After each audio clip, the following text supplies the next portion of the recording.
সকলকে জানাই পিকুর ঠাকুর ঘরে আরেকটি নতুন ভিডিওতে অনেক স্বাগত। বন্ধুরা, সামনেই আসতে চলেছে অক্ষয় তৃতীয়া। এই দিন তোমরা কিভাবে বাড়িতে এবং দোকানে খুব সহজ সরল পদ্ধতিতে তোমরা লক্ষ্মী গণেশ পুজো করবে সেই পদ্ধতি আমি তোমাদের সাথে আজকে শেয়ার করব। আশা করি তোমাদের আজকের এই ভিডিওটি খুব ভালো লাগবে।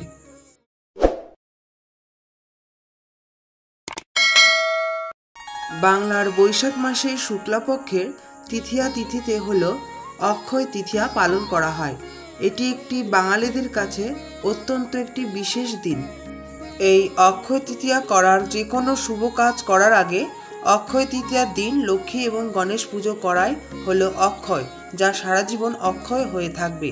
তাই এই বিশেষ দিনে অনেক বাড়িতে বা দোকানে লক্ষ্মী গণেশ পুজো করে থাকেন বাঙালিরা। তাই বন্ধুরা, তোমরা কিভাবে বাড়িতে এবং দোকানে খুব সহজ সরলভাবে এই লক্ষ্মী গণেশ পুজো করবে সেই পদ্ধতি আমি তোমাদের সাথে আজকে শেয়ার করব। বন্ধুরা, পুজো শুরু করার আগে চলুন দেখে নেওয়া যাক এবছর 2024-এর অক্ষয় তৃতীয়া কবে পড়েছে। 10ই মে 2024, 27শে বৈশাখ 1431 শুক্রবার। তিথি শুরু হবে শুক্রবার সকাল 5:45 থেকে। তিথি সমাপ্ত হবে শুক্রবার শেষ রাত্রি 4:51 পর্যন্ত। বন্ধুরা, পুজোর মূল পর্বে যাওয়া যাক। তাই যে কোনো পুজো শুরু করার আগে প্রথমে নিজেকে আচমন করে নিতে হয়। তা বাঁ হাতে আমি কিছুটি গঙ্গা জল নিয়েছি। এরপর আমি বলবো নম বিষ্ণু নম বিষ্ণু নম বিষ্ণু। এরপর আমি আবারও হাতে কিছুটি গঙ্গার জল নিয়ে আমি হাতটা ভালো করে পরিষ্কার করে ধুয়ে নেব। এরপর হাত জোড় করে আমি বলবো ওং নম অপবিত্র পবিত্র বা সর্ববস্থাং গত বিবা যশ্বরে পুণ্ডরীকাক্ষং সবাজ্য অভ্যন্তর সূচি নম সূচি নম সূচি নম সূচি। এরপর আমি পুজোর উপকরণগুলো শুদ্ধকরণ করে নেব। তাই আগে থেকে আমি সমস্ত পুজো উপকরণ আমি একটি থালায় সুন্দর করে সাজিয়ে নিয়েছি। এরপর আমি চন্দন এবং গঙ্গা জলের মাধ্যমে আমি সমস্ত পুজোর উপকরণ শুদ্ধকরণ করে নেব। তাই প্রথমে আমি গঙ্গা জল দিয়ে শুদ্ধকরণ করে নিয়েছি। তারপর একটি ফুলের মাধ্যমে আমি চন্দন দিয়ে সমস্ত পুজোর উপকরণ আমি শুদ্ধকরণ করে নিয়েছি। আমি এখানে শ্বেত চন্দন ব্যবহার করেছি, তোমরা চাইলে লাল চন্দনও ব্যবহার করতে পারো। এরপর যেখানে আমি পুজো করব সেইখানে একটি জলচকের উপরে একটি লাল আসন পেতে নিয়েছি। সেই আসনটি আমি শুদ্ধকরণ করে নেব। তাই প্রথমে আমি গঙ্গা জল এবং ফুলের পাপড়ি দিয়ে আমি শুদ্ধকরণ করে নেব। তারপর কিছুটি অখণ্ড আতপ চাল এবং দুব্বা দিয়ে আমি আসনটিকে আমি শুদ্ধকরণ করে নেব। বন্ধুরা, তোমরা এই দিন চেষ্টা করো একটি লাল রঙের আসন পাতার। এরপর মা লক্ষ্মী এবং গণেশের চিত্রপটটি আমি আসনে স্থাপন করে দিলাম। এরপর ভগবানের কাছে আমি প্রণাম জানিয়ে নেব।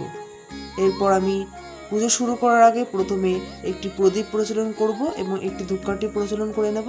সমস্ত পুজো শুরু করার আগে আমি একটি ধূপকাঠি এবং প্রদীপ প্রজ্বলন করে নিই। আমি এখানে তেলের প্রদীপ প্রজ্বলন করেছি, তোমরা চাইলে ঘিয়ের প্রদীপও প্রজ্বলন করতে পারো। এরপর আমি পুজো শুরু করার আগে ভগবানের কাছে আমি প্রথমে প্রদীপ দিয়ে আরতি করে নিলাম। এরপর ধূপকাঠি দিয়ে আমি আরতি করে নিলাম। এরপর মা লক্ষ্মী এবং গণেশের আমি স্নানের বিধি শুরু করব। তাই একটি পরিষ্কার কাপড়ে আমি গঙ্গার জল নিয়েছি। তারপর সুগন্ধি দ্রব্য হিসেবে গোলাপ জল এবং অগরু দিয়ে আমি স্নানের কাপড়টি প্রস্তুত করে নেব। বন্ধুরা, তোমাদের বাড়িতে যদি মা লক্ষ্মী এবং গণেশের পিতলের বা পাথরের বিগ্রহ থেকে থাকে তাহলে তোমরা এই দিন পঞ্চমৃত অভিষেক করাতে পারো। এরপর আমি মা লক্ষ্মী এবং গণেশের চিত্রপটটি আমি আলতো হাতে আমি পরিষ্কার করে মুছে নেব। স্নানের বিধি সম্পন্ন হওয়ার পর গণেশজি এবং মা লক্ষ্মীকে প্রথমে লাল চন্দনের তিলক আমি পরিয়ে দেব। তারপর একে একে আমি গণেশজি এবং মা লক্ষ্মীকেও আমি সিঁদুরের তিলক পরিয়ে দেব। তার পাশাপাশি আমি মায়ের শাখা পলা নোয়া এবং বাহনকেও আমি সিঁদুরের তিলক পরিয়ে দেব। এরপর মা লক্ষ্মীর উদ্দেশ্যে মায়ের আলতা সিঁদুর নিবেদন করব। এর পাশাপাশি আমি মাকে ধানের ছড়া মায়ের পাশে সবসময় থাকে, সেই ধানের ছড়াটি আমি নিবেদন করে দেব। এরপর আমি মাকে চন্দন সহযোগে একটি মালা নিবেদন করে দেব। এর পাশাপাশি আমি গণেশজিকে একটি পৈতি নিবেদন করব। এরপর মা লক্ষ্মীর উদ্দেশ্যে কিছু মঙ্গল দ্রব্য নিবেদন করব। তাই একটি ঘটিতে আমি ধান পূর্ণ করে নিয়েছি। মঙ্গল দ্রব্য হিসেবে আমি এখানে দিয়েছি 1 টাকার কয়েন, একটি হলুদের গাঁঠ, সুপারি, কড়ি আমি এখানে মা লক্ষ্মীকে নিবেদন করেছি। এরপর যেই ঘরটি মায়ের সামনে নিবেদন করেছি সেই ঘটে আমি 3টি সিঁদুরের ফোঁটা দিয়ে দেবো। এরপর আমি ঘট প্রস্তুত করে নেব। তাই বন্ধুরা দেখো, আমি এখানে একটি পিতলের ঘট ব্যবহার করেছি, তোমরা মাটির ঘট বা তামার ঘটও ব্যবহার করতে পারো। এরপর ঘটে আমি মঙ্গল চিহ্ন হিসেবে একটি স্বস্তিক চিহ্ন এঁকে নিচ্ছি। তোমরা চাইলে 5টি সিঁদুর ফোঁটা দিয়েও তোমরা ঘটে এরকম আঁকতে পারো। এরপর ঘট আমি জলপূর্ণ করে নেব। তাই বন্ধুরা দেখো, এখানে আমি পরিষ্কার কলের জল ব্যবহার করেছি, তোমরা চাইলে গঙ্গার জলও ব্যবহার করতে পারো। এরপর ঘটে আমি কিছু মঙ্গল দ্রব্য দেবো। তাই মঙ্গল দ্রব্য হিসেবে এখানে দেব সুপারি, 1 টাকার কয়েন, একটু অখণ্ড আতপ চাল, 3টি দুব্বা, তোমরা 5টা দুব্বাও ব্যবহার করতে পারো। এরপর একটি হলুদের গাঁট এবং কিছুটি ফুলের পাপড়ি দিয়ে আমি এই ঘরটি প্রস্তুত করে নেব। এরপর ঘটে একটি আম্রপল্লব দেব। এখানে আমি 5 পাতা বিশিষ্ট আম্রপল্লব দিয়েছি, তোমরা 9-7 পাতা বিশিষ্ট তোমরা আম্রপল্লব দিতে পারো। এরপর অগ্রভাগে এবং মধ্যভাগে আমি সিঁদুরের ফোঁটা দিয়ে নিয়েছি। এরপর একটি পান দেব, পানও আমি অগ্রভাগে, মধ্যভাগে এবং শেষ ভাগে একটি করে সিঁদুরের ফোঁটা দিয়ে নেব। এরপর ঘটে একটি কলা নিবেদন করব।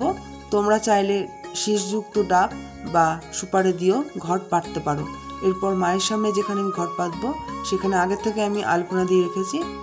এরপর আমি যেখানে ঘর স্থাপন করব সেই জায়গাটা প্রস্তুত করে নেব। এখানে আমি তুলসী তলার মাটি ব্যবহার করেছি, তোমরা চাইলে গঙ্গার মাটিও ব্যবহার করতে পারো। এরপর মাটির ওপর আমি 3টি সিঁদুরের ফোঁটা, ধান, দুব্বা, অখণ্ড আতপ চাল এবং কিছুটি ফুলের পাপড়ি দিয়ে আমি সেই জায়গাটা প্রস্তুত করে নেব। এরপর আমি মায়ের সামনে ঘট স্থাপন করে দেব।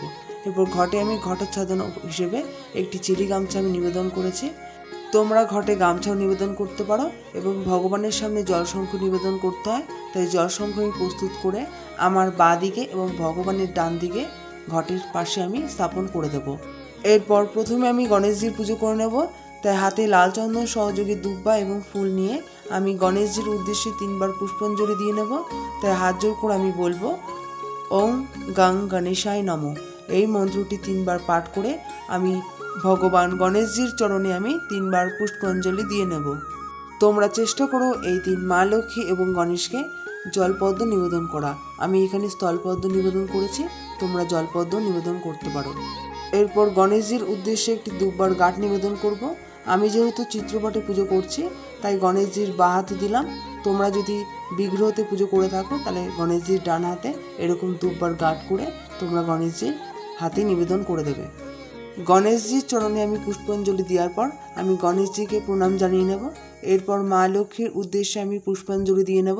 তাই হাতে চন্দন সহযোগে আমি ফুল বেলপাতা নিয়ে আমি হাত জোর করে বলবো নমস্তে সর্বদেবানাং বরদাসী হরিপ্রিয়ে যা গতিস্তং প্রপন্নাং স্বামী ভুয়াত্ত চপাত।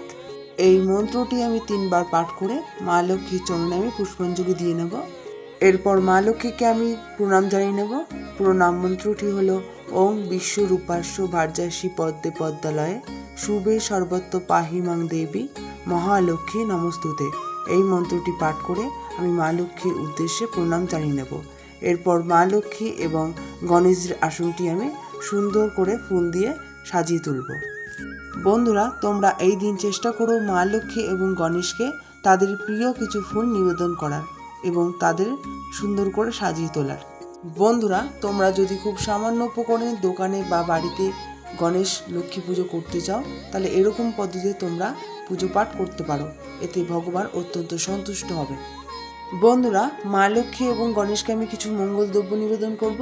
তাই প্রথমে আমি গণেশজিকে মঙ্গল দ্রব্য নিবেদন করব। তাই একটি পানের উপর কিছুটি অখণ্ড আতপ চাল, একটি সুপারি দিয়ে প্রথমে গণেশজিকে আমি মঙ্গল দ্রব্য নিবেদন করলাম। এরপর মা লক্ষ্মীকে আমি মঙ্গল দ্রব্য নিবেদন করব। তাই একটি পানে 1 টাকার কয়েন, একটি হলুদের গাঁট, একটি কড়ি, সুপারি দিয়ে আমি মা লক্ষ্মীকে মঙ্গল দ্রব্য হিসেবে নিবেদন করলাম। বন্ধুরা, তোমরা এই মঙ্গল দ্রব্য দিতে পারো, না দিতে পারো, তোমাদের ইচ্ছে মতন। এরপর আমি সেই মঙ্গল দ্রব্যের মধ্যে আমি একটি করে পুষ্প নিবেদন করব। এরপর আগে আমি যেই মাকে আলতা সিঁদুর নিবেদন করেছিলাম সেই আলতা সিঁদুরও আমি একটি পুষ্প নিবেদন করে দেব। এরপর আমি মা লক্ষ্মী এবং গণেশজির উদ্দেশ্যে ভোগের থালা আমি সাজিয়ে নেব। তাই প্রথমে আমি এখানে নৈবেদ্য সাজিয়ে নিচ্ছি। দেখো, তোমরা এই দিন নৈবেদ্য ভগবানকে নিবেদন করবে। এরপর গণেশজির আমি ভোগ নিবেদন করছি। তাই গণেশজিকে আমি একটি লাড্ডু এবং বাতাসা দিচ্ছি এবং মা লক্ষ্মীকে আমি মিষ্টি এবং বাতাসা নিবেদন করছি। এরপর নৈবেদ্যতে আমি কলা এবং অখণ্ড আতপ চাল এবং নকুনদানা দিয়ে আমি নৈবেদ্যটা সাজিয়ে নিয়েছি। এরপর ভগবানের উদ্দেশ্যে আমি জল নিবেদন করব। তাই এখানে জল আমি প্রস্তুত করে নিয়েছি। এরপর আমি যেই জায়গাটাতে আমি ভগবানের উদ্দেশ্যে ভোগ নিবেদন করব, সেই জায়গাটাকে শুদ্ধকরণ করে নেব। তাই প্রথমে আমি গঙ্গার জল দিয়ে আমি শুদ্ধকরণ করে নিয়েছি। এরপর একে একে আমি কিছুটি ফুলের পাপড়ি দিয়েও আমি শুদ্ধকরণ করে নেব। এরপর প্রথমে আমি গণেশজির উদ্দেশ্যে ভোগ নিবেদন করব, তাই প্রথমে আমি গণেশজিকে ভোগ নিবেদন করলাম এবং পান করার জন্য 1 গ্লাস জল আমি নিবেদন করলাম। এরপর মা লক্ষ্মীকে আমি ভোগ নিবেদন করব, তাই মা লক্ষ্মীকে প্রথমে নৈবেদ্য দিয়ে আমি ভোগ নিবেদন করলাম। এরপর একে একে আমি মিষ্টির থালাটা আমি ভগবানের সামনে নিবেদন করলাম। এরপর মা লক্ষ্মী পান করার জন্য 1 গ্লাস জল আমি নিবেদন করে দিলাম। বন্ধুরা, তোমরা এই দিন তোমাদের সাধ্য মতো তোমরা ভগবানকে ভোগ নিবেদন করতে পারো এবং সমস্ত ভোগে এবং পানীয় জলে আমি পুষ্প এবং বেল্লপত্র আমি নিবেদন করে দেব। ভগবানের উদ্দেশ্যে যেই ভোগ আমি নিবেদন করেছিলাম সেই ভোগে আমি তুলসীপত্র নিবেদন করিনি, তাই এখানে আমি পুষ্পই নিবেদন করেছি। এরপর ভগবানকে আমি হাত জোড় করে অনুরোধ করব আমার এই সামান্য ভোগ যেন তিনি গ্রহণ করেন। এরপর আমি ভগবানকে আমি আরতি করে নেব, তাই এখানে আমি তেলের প্রদীপ দিয়ে আরতি করে নিচ্ছি। তোমরা এই দিন ঘিয়ের প্রদীপ প্রচলন করেও ভগবানের উদ্দেশ্যে আরতি করতে পারো। এরপর প্রদীপ দিয়ে আরতি করার পর আমি ধূপকাঠি দিয়ে আরতি করে নেব। তোমরা এই দিন কর্পূরদানিতে কর্পূর দিয়েও ভগবানের উদ্দেশ্যে আরতি করতে পারো। আমি এখানে গণেশজিকে এবং মা লক্ষ্মীকে আরতি করে নিয়েছি। এরপর ভগবানকে আমি প্রণাম জানাবো আর হাত জোড় করে আমি বলবো আমার পুজো পাঠে যদি কোনো ভুল হয়ে থাকে তিনি যেন আমাকে ক্ষমা করে দেন। বন্ধুরা, অতি সহজ সরলভাবে এবং সামান্য উপকরণে আমি তোমাদের সাথে আজকে এই অক্ষয় তৃতীয়া পুজো বিধিটা তোমাদের সাথে শেয়ার করলাম। আশা করি তোমাদের আজকের এই ভিডিওটি ভালো লেগেছে।